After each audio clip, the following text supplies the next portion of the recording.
Good morning. Good morning. I hate that I missed class last week, but I'm sure y'all had a great time without me. I was in Greensboro at it's called the Green and Growing Show. It's like a trade show, expo, and they have a lot of fun classes about pesticides and the environment and pollinators, and let's see, what else did I sit through? A ton of stuff, but I taught the ornamentals and turf section of the pesticide applicator license class. So that's what I was doing while y'all were learning about all that fun fertilizer stuff. So what's something you learned last week? Fun fact that you learned last week, or you learned how to do something that you didn't know how to do before. Anybody? They must not have learned it. I know. Ed. Percentages are the 10, 10, 10, the nitrogen, the phosphorus, and the potassium. Yeah, the percentages of actual fertilizer in your mix. Anybody else? Something fun? How to get a soil sample. Yeah, how to get a soil sample. And that's a really important thing. People call and walk in every day, and if you've never done it before, it can be, oh my gosh, there's this paper and there's all these things I have to fill out, but it's really easy, isn't it? I mean, didn't take much time, didn't take much effort. Just bring it back here, and we're making it really easy for you and sending it off for you. Also, if anybody has any extras besides these that you want to send off, feel free to bring those, and just bring $4 each sample extra if you want to do that. I know somebody asked me about that. So if you want to do some extra samples of some places, we can send them all out at once, but just bring $4 extra per box. And I have extra boxes and papers if anybody's interested in doing that. If we were just a normal person, and does a normal person just bring those boxes back to you, or do they mail them themselves? Right now, you would mail them yourself. They're starting in, April? Starting in April, you can bring them back here, and we'll mail them, yes. They can prepay online, $80, and then bring them here and use the but they have to be registered, have to have had, I think, an account already established. Right, yeah. Use samples. And that's usually for farmers, if you're sending out a bunch of, or if you have like a new home and you want to do samples throughout your whole yard, yeah, you can go online and set it up that way. But if you just have a couple boxes, I think it's easier to just send them off yourself and pay them. But if you start from April through Thanksgiving, not through the end of the month, but through Thanksgiving, you can actually, the samples are no cost, and you can do as many as you need to, and you can bring them back here and we'll handle the postage too. So that's kind of a good deal. This is a busy time of year, so for farmers and for businesses, so they kind of, take advantage of that, I guess. You just put a stamp on those boxes? A couple of stamps? You'll have to get it weighed, like at the post office, and they'll meter it. And you just send the boxes? Yeah, you have to put these boxes down in some other kind of box. So get some kind of shipping box, and probably put some. If they're not crammed full in there, then put something in there so they don't tip over. Because if they tip over and it spills out and they get to the lab and they don't have enough to test it, then yeah. So just a small shipping box is good, or shoe box, taped up good. That works too. But yeah, you'll have to take it and get it metered. So, but yeah, soil samples are really fun stuff. You'll get real familiar with those. There's a special drawer up front that has all the boxes and papers. And when you get to be like, really important people, which I mean you already are, but when you get to sit up front with Aaron, then you're really somewhere in life. Then you'll know where that drawer is and all the papers and boxes are, and you can hand them out to people when you're in here. Has everybody met Aaron, by the way? Anybody met Aaron? She's not here today, or I would embarrass her and make her come introduce herself. But Erin is my secretary. She's up front, administrative assistant. She's the one up front, cute little blonde girl. Yes, friendly face. She works 20 hours a week. She's usually here 10 to 1. So if you get a break, like I said, she's not in today, but if you get a break next week, if she's too embarrassed to come introduce herself in front of all y'all, then take a chance and go introduce yourself to her. She's going to be your kind of lifeline. She's my lifeline. She prints stuff for me. She keeps all y'all straight. She'll know your names before I do because she's really awesome at all that. But she helps me out a bunch. So if you need something, you can always email or call her, and she can help you get in contact with me. So that's just a little information. So today, really fun subject. This is basic botany, and this is kind of important. It's the most basic science of all life sciences. So this is going to be pretty much your plant foundation, and this is going to help you make things real easy when you're trying to figure out a bunch of these questions that you're going to get about planting things. So we have monocots and we have dicots, and you might not hear this very often if you're just, gardening, but these are good things to know just for the science background of things. So a monocot means it has one cotyledon, which is a seed leaf. So when that seed sprouts out before it gets true leaves, that first little leaf is called a cotyledon. So a monocot is only going to have one of those. Parallel veined leaves, so up and down. You'll see some plants later on, and we'll talk about different kinds of venation in the leaves. So this will kind of help you out with that. Primarily vascular bundles are scattered, and oh man, let me get this going away. Okay, so an adventitious root system, floral parts are in threes, fewer than 10% of species are woody. So What is that? spreading. So like over here in the dicot is more of like root crops, like a carrot or a radish or something that has more of a taproot, where adventitious it spreads more. So a monocot example would be a type of grass. Grasses don't generally have a taproot, they spread out. That's the Are there different classes of flora that are either categorized as monocotyledons or dicotyledons? Are there characteristics or something you can say that's a monocotyledon and that's a dicotyledon? Is there a pattern that Yes, we'll get into a little more detail about all that stuff. This is just breaking it down. Like I said, a monocot, how to tell, and this is really for like ID and just a basic science for you to know. Yes? Did you have this on the web that we could print these out? It's not on the web yet, but it will be Okay. by today. It'll be on the PowerPoint Yes. section. Yes. So again, the one cotyledon means, and you can't, I don't think you can see any on any of these samples that Jim has. Yeah, you can. So a cotyledon would be these two smooth leaves on this geranium.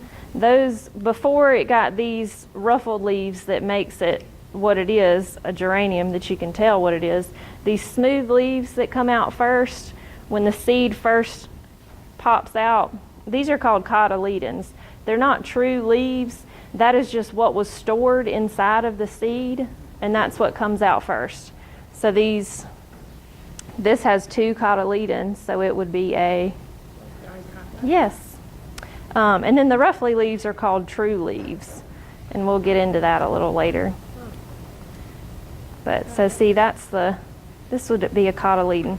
So if you're starting seeds at home, those first little when it first pops open, that's not actually a true leaf. That's what is the cotyledon. So that would be, if you need to identify something as a monocot or dicot, that would be kind of the first way that you could do it. So monocots, again, typically grasses, things like that. Dicots, two cotyledons, are more of your woody plants and flowers. They don't have that parallel vein. They have a net vein. Again, we'll talk about some different kinds of leaf venation. Their primary vascular bundles are in a ring on the outside. So this would be the stem. So their vascular bundles are in a ring around the outside. Pollen, mostly trichopate. And I missed that, monocelate. So this means this is hidden inside of a floral bundle, and this one is more exposed. So you think about grasses, you don't always necessarily see the pollen heads on that, whereas a flower, it's more open and exposed.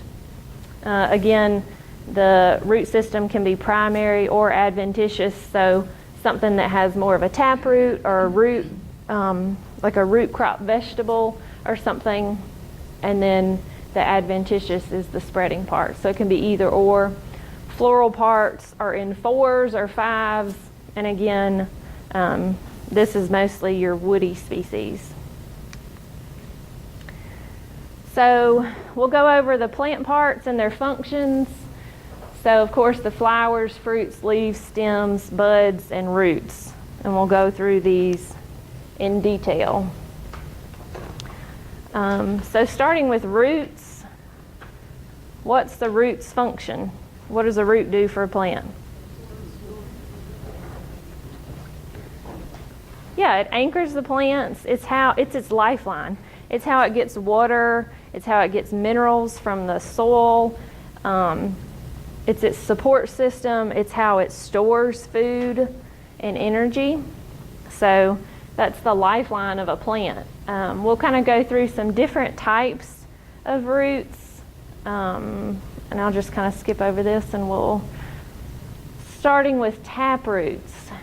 So a taproot, wild carrot, that's a pesky weed we'll talk about in the weed class. I'm sure that most of you have it in your yard, even if you don't know what it is. But a taproot, one main root going down, usually they're really deep, they're a pain in the tail to pull, something like daffodils, yes. Right. A lot of weedy species have taproots, and that's one of the things that can make something weedy, because it's hard to get rid of, because a lot of those roots, you can break it off and leave part of it in the soil, and then you get a new plant sprouts from that, and then you've got a bad problem. Yes, ma'am? Do trees have these as well, such as walnut trees? Some of them do. What kind of trees? Yeah. In general, a lot of them do, and that's not necessarily, that's not their most important root system in trees. Trees are a little different, but yes, a lot of trees do have taproots. Is there a reason why some plants have taproots and others don't? Is there a different form of function with the thing? Taproots go down deeper, so a lot of plants that can tolerate heat better have a taproot. So a plant that doesn't do well in drought conditions, if you like read on the tag or a description of a plant and it says doesn't tolerate drought conditions, it's not going to have deep roots because it's going to need that moisture in the top layer of soil. So something with a taproot is going to be better adapted to a hotter, drier climate. It's going to send that root deeper. It's going to be able to store more energy. So when the water's deeper down in the soil, it can collect it from down low and hold it better. So a lot of your drought-tolerant plants tend to have a taproot. If you're trying to plant something like that, or trying to transplant something like that with a taproot, do you damage it if you don't get all of the surrounding stuff? Well, something with a taproot is really hard to transplant, and it's not really the adventitious, the side shoots of the roots that you have to worry about as much as that main taproot. Because if you cut that main taproot, then that's what you're damaging. That's where all that energy and water is stored. So damaging that is really the problem, more so than the outside. And it's really hard to transplant things with a taproot. That's one of those things, if it has that, buy it in a pot or hold it in a pot and then wait until you have that perfect spot. Don't try to move things. And not all cases. Some tap roots don't go very deep. They might only go a foot deep, and that's easy for us to dig. But some tap roots go, 18 to 24 inches, and you kind of run the risk of damaging it if you try to dig it up in that case. So again, trees, they can have long tap roots as well as those lateral spreading roots too. And then we have fibrous roots. So here is a little grass plant that's pulled up. You can see that's an example of a fibrous root. Most plants have these. Even plants that have tap roots also have those fibrous roots that spread out to the side. The fibrous roots are going to be really what takes in the nutrients and water. So if a plant had a tap root, those fibrous roots are going to be what pulls everything in. The tap root's going to be what stores it. So in a plant like a grass that just has those fibrous roots, or most annuals that you buy and plant, petunias, geraniums, things like that, they have a fibrous root system. It's a smaller root system. They don't need quite as much support. The plant's usually not as heavy. It's not as big. This is found on herbaceous plants. It's kind of their main support. They are not able to store as much energy. That's why we see, if we don't water our hanging baskets on our front porch when it's hot and dry, they look really not so good quicker than if we have a plant, a shrub in the ground outside. They show signs of stress really quickly because they just don't have that storage capacity.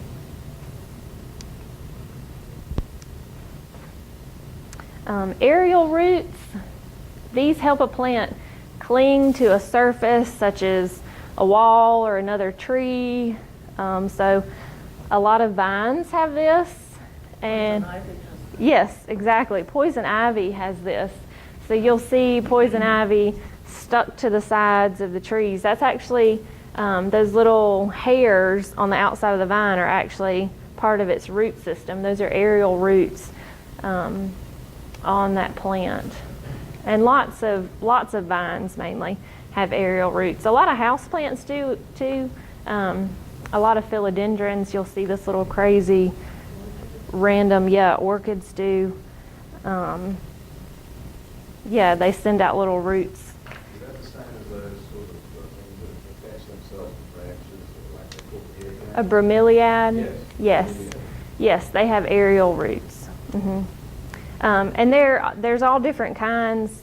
You can get into all different things. Most of the time, aerial roots, these help with like clinging on something like a bromeliad. It gets its nutrients from the air, so it gets the moisture that it needs from the air, and that's how it grows. So there's different kinds of aerial roots too. Just because we have a root like that growing up inside of a tree doesn't mean it's poison. No, Necessarily. not necessarily, but probably. Ivy, all sorts of ivies have this.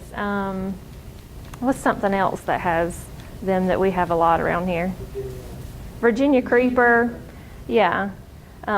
Most noticeable though, you can really see it good on poison ivy. It's really showy on that. Don't touch it just in case. I mean, wait until it leaves out and then have fun identifying it and seeing. Take the loppers and cut it. Yeah, cut it at the base. Which, actually poison ivy is